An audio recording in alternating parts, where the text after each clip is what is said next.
As the campaign season continues to heat up, I was actually able to sit down and talk with Virg Bernero, one of the Democratic candidates running for governor this fall. We began the interview by discussing the reputation Mayor Bernero has developed in the build-up to the Democratic primary. You know, I've been called the angry mayor, and it's true, I am angry, and there's a lot to be angry about in this state. In fact, I question anybody in public service, in public life right now, who isn't angry. You know, I question somebody who's content with the state of things in Michigan right now.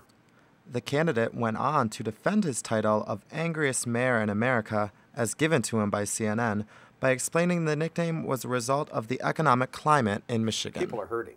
We've got record unemployment. We've got record home foreclosures. We have, in fact, U-Haul we're the #1 place in the country for one-way trips out of state. Bernero insisted it was his track record, not his fiery rhetoric, that differentiated him from his opponent. Yeah, I'm passionate, and I'm a little angry about things, but I'm making things happen, and that's the difference. That's the real difference between myself and Andy Dillon. Bernero argued his passion was a result of his experience in public office and was well received by the electorate. You know, I was reelected here as mayor of Lansing with 63% of the vote, so the vast majority of residents, people who have seen my leadership in action, have affirmed that they appreciate that strong leadership.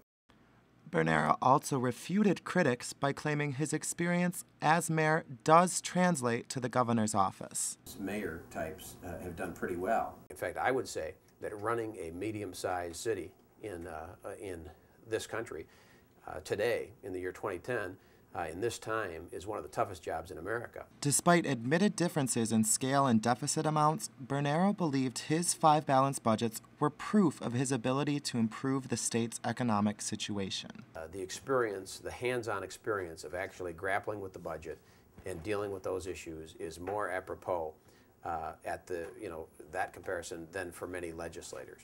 And I'll put up my record as mayor of Lansing and what we've been able to do up against the speakers or any other candidate in the race.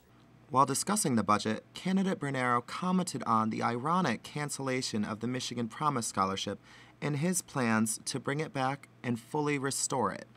I would make it a priority, and I would work that out with the other pieces of the budget. It would compare it to other things, and I'm telling you, as governor, it would be my priority, and I would find a way to fund it. If there's not those funds, then I'd come up with a specific new plan. But I believe there's funding available. After covering important topics like education, Bernero admitted no matter who is elected, Michigan needs serious changes with support from both sides of the aisle.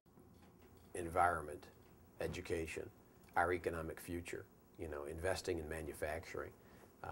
I believe all of those issues, that there's huge potential for bipartisan cooperation. Candidate Bernero concluded by returning to the notion of statewide anger and citing the hopeful potential outcome of such frustration. I think that the anger that's out there, the real angst that is out there, the pain that is out there and real in our communities, I think will put some pressure on the folks at the Capitol and all the people, the ones that are new and the ones that come back, to get something done. The interview wrapped up on a lighthearted note as Mayor Bernero weighed in on the fall meeting between the Michigan and Michigan State football teams. Well, you'll notice let me go out of range here for a minute. My stickers, can you get that?